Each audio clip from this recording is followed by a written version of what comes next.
سب سے بڑی تیاری کیا ہے کہ اپنے دلوں کو صاف کر لو، کہ جس دل میں نفرت ہو، بغض ہو، کسی کے لیے غصہ ہو، کسی کے لیے کیا کیا جذبے ہوں، دل صاف کرنا۔ ہمارے گھروں میں روزانہ جھاڑو ہوتا ہے، یہاں مدرسے میں روزانہ صفائی ہوتی کہ نہیں ہوتی؟ کیونکہ دنیا کی اصل گندگی ہے تو جھاڑو ہاتھ سے نہیں چھوٹ سکتا۔ حرم شریف میں دیکھا کیسے چاروں طرف خدام پھر رہے ہوتے ہیں برش لے کر، کہ تمہارے مولوی شاہد صاحب بھی ایک دفعہ وہاں خدام حجاج میں گئے تھے، میں نے ان کے ہاتھ میں برش دیکھا، وہی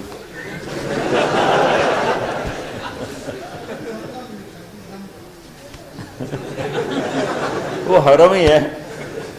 کون سا سن تھا؟ 97۔ تو دل پہ غبار ایسے آتا ہے جیسے صحن میں غبار آتا ہے، دل پہ گندگی ایسے آتی ہے جیسے صحن میں آتی ہے۔ تو ہم نے نظام بنایا ہوا ہے، لوگ وہ کر رہے ہیں، وہ روزانہ جھاڑو دیتے ہیں۔ تمہارا دل ایک آنگن ہے، ایک صحن ہے، اس میں بغض، نفرت، حسد، پتہ نہیں کیا کیا گندگیاں آئیں گی اور آتی رہیں گی۔ بچوں ایک کام کرو، جھاڑو پکڑ لو، صاف کرو۔ یا اللہ معاملہ تجھ سے کرنا ہے، لوگوں سے نہیں۔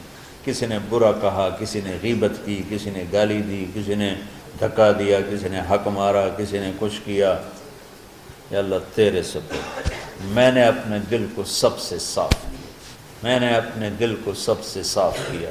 یہ اتنی بڑی عبادت ہے کہ بڑے بڑے نفلوں والے، تہجد والے، حج عمرے روزے والے تمہیں نہیں پکڑ سکیں، کیونکہ اس کا کرنے والا دنیا میں کوئی نہیں۔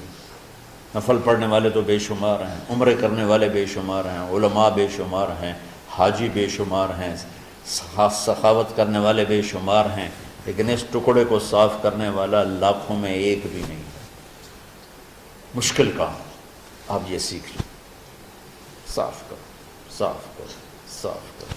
یہ رمضان کی سب سے بڑی تیاری اور علم کو حاصل کرنے کی سب سے بڑی چابی ہے کہ اپنے دل کو کھلا کر لو۔ کوئی چیز خالی ہوگی تو کچھ آئے گا۔ جس دل میں بغض بھرا ہو، نفرت بھری ہو، حسد بھرا ہو، کینہ بھرا ہو، اس میں خاک آئے، اس میں تو علم کی ایک کرن بھی نہیں آئے گی۔ اس زبان سے چاہے جتنے مرضی موتی بکھیرے، دل اس کا اندھا ہوگا۔ لا تعمل ابصار ولکن تعمل قلوب التي في الصدور۔ یہ آنکھوں سے اندھے نہیں، دل سے اندھے ہیں۔ تو بچوں اپنے دل کو صاف کرنا سیکھو۔ وہ کتنی مشہور حدیث ہے، آپ نے کہا اس دروازے سے ایک جنتی آ رہا، ایک انصاری صحابی داخل ہوئے، جوتا ہاتھ میں، داڑھی میں وضو کا پانی۔ اگلے دن اس دروازے سے ایک جنتی آ رہا ہے، تو ایک صحابی آئے، ہاتھ میں جوتا، داڑھی میں وضو کا پانی، وہی صحابی۔ اگلے دن اس دروازے سے ایک جنتی آ رہا ہے، تو وہی صحابی 3 دن جنت کی بشارت لیے ہیں۔ اس صحابہ کی جماعت میں ایک شخص ہیں جن کا نام ہے عبداللہ بن عمرو بن عاص۔ ان سے بڑا عبادت گزار صحابہ میں کوئی نہیں تھا، نہ سابقین میں نہ متاخرین میں، نہ پہلوں میں نہ بعد والوں میں۔ ان کی عبادت کیا تھی؟ ساری رات جاگنا، سارے دن کا روزہ، اور ایک ختم قرآن صبح سے شام۔ اتنی اللہ نے طاقت دی تھی۔ پھر وہی غلوب والی بات آ گئی، ایکسٹریم ہونے والی بات آ گئی۔ ان کی شادی والی رات حجلہ عروسی میں داخل ہو رہے ہیں، دلہن کے کمرے میں داخل ہو رہے ہیں، اور مصلی بچھا کے اللہ اکبر، اور دیر نفل تے نفل، دیر نفل تے نفل۔ تو ان کی بیگم نے دیکھا تو وہ بھی خیر کا زمانہ تھا، انہوں نے بھی وضو کیا اور پیچھے مصلی بچھا کے وہ بھی فجر تک نفل پڑھتے رہے۔ صبح ہوئی تو حضرت عمرو بن عاص رضی اللہ عنہ نے پوچھا، بیٹی رات کیسی گزری؟ کہا جی ماشاءاللہ آپ کے بیٹے تو بڑے عبادت گزار ہیں، ساری رات نفلوں میں ہی گزری۔ تو وہ ان کو شکایت کر دی۔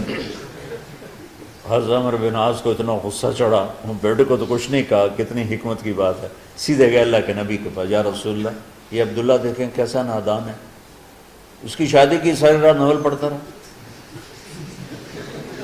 تو آپ کہتے ہیں ماشاءاللہ ماشاءاللہ کتنی بڑی بات ہے، نفلوں میں گزر گئی، رات بھی نفلوں میں گزر گئی۔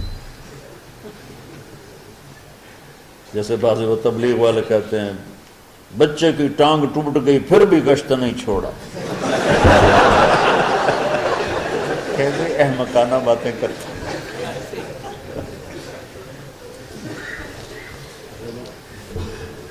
تو آپ نے حضرت عبداللہ بن عمر کو بلا کے ڈانٹا کہ تو نے مہینے میں 3 دن روزے رکھنے ہیں، بس نہیں رکھنے، اور ہفتے میں 1 قرآن ختم کرنا ہے۔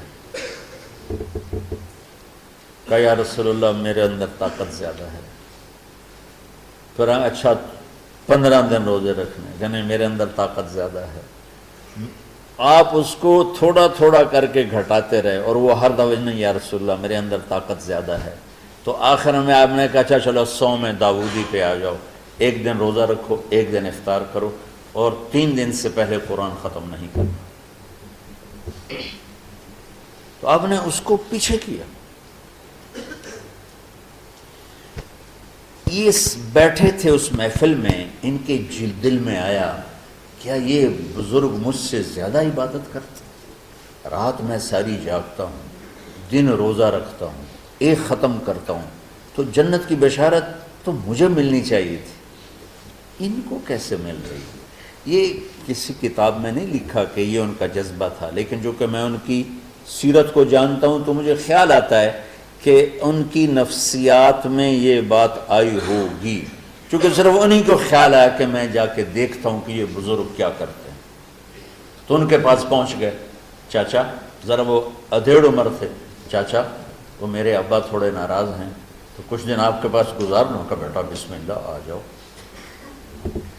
اب رات ہوتے ہی عشاء کی نماز پڑھ کے انہوں نے جلدی سے چادر اوپر لی اور یوں سراغ کر کے ان چاچے کو دیکھنے لگے ایسے کر کہ اب یہ کیا ساری رات سجدہ کرے گا، اور ساری رات روتے روتے روتے روتے مصلی گیلا ہو جائے گا، یا ساری رات رکوع کرے گا، ساری رات قیام کرے گا، ساری رات قرآن پڑھے گا، اس تصور سے یوں دیکھ رہے۔ اور وہ بزرگ صحابی تشریف لائے، سرانے پہ سر رکھا، اللہم بسمک اموت و احیا، ہو گئے۔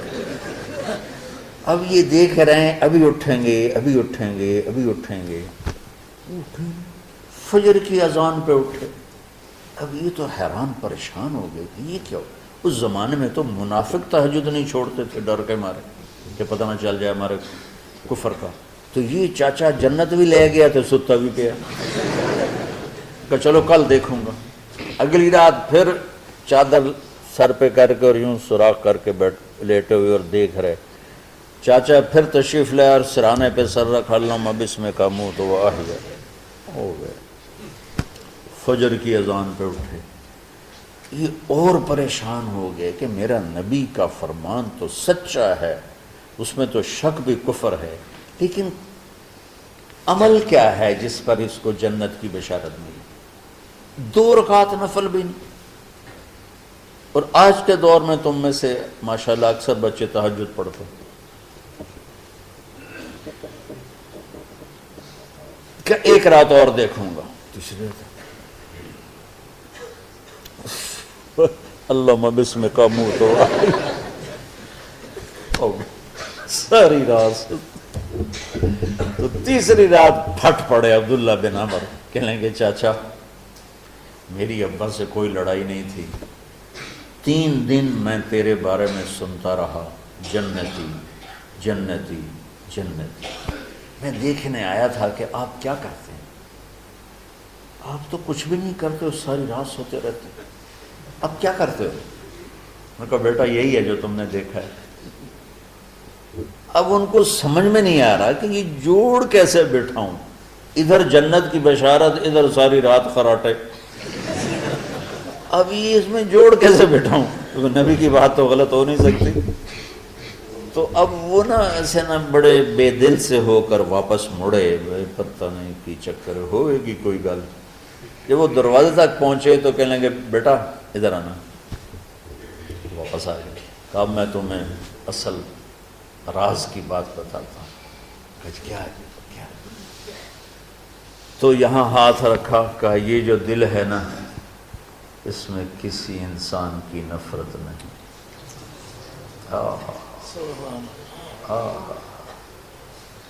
اور جب اللہ کسی کو رزق دیتا ہے، عزت دیتا ہے، مجھے کبھی حسد نہیں ہوا، مجھے خوشی ہوتی۔ تو عبداللہ بن عمر نے کہنا تھا ہاں یہ بات ہے، نہیں، ان کو ہاذا ہوا، اچھل کے کہنے لگے ہاذا ہوا، ہاں ہاں ہاں ہاں یہی ہے یہی ہے یہی ہے۔ پھر کہنے کہ چاچا پر یہ میرے بس کا نہیں ہے، کون کرے گا یہ؟ اتنے بڑے آدمی ہو کر کہہ رہے ہیں کہ یہ میرے بس کا نہیں۔ تو بچوں، دنیا میں جنتی بننا ہے اور علم اللہ سے لینا ہے تو اسے صاف کر دو،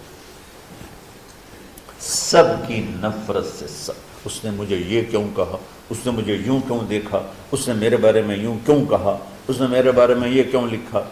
جس کی تعریف ہوتی میری کتنی برائی ہوتی، صرف تعریف تو نہیں، بھرا پڑا سوشل میڈیا مجھے گالیاں دوں۔ اللہ کے فضل سے میرے دل میں ایک ذرے کے برابر کبھی کوئی منفی جذبہ نہیں آیا، آئے تو میں دھو کے صاف کر دیتا ہوں۔ یا اللہ میں نے اپنے دل کو صاف کیا، میرا معاملہ تیرے ساتھ ہے، کسی کے ساتھ نہیں۔ یہی آپ رمضان کی سب سے بڑی تیاری، علم کے حاصل کرنے کا سب سے بڑا ہتھیار آپ کو بس یہ نہیں کہ تمہیں کتابیں یاد ہو جائیں، تمہیں اشعار یاد ہو جائیں۔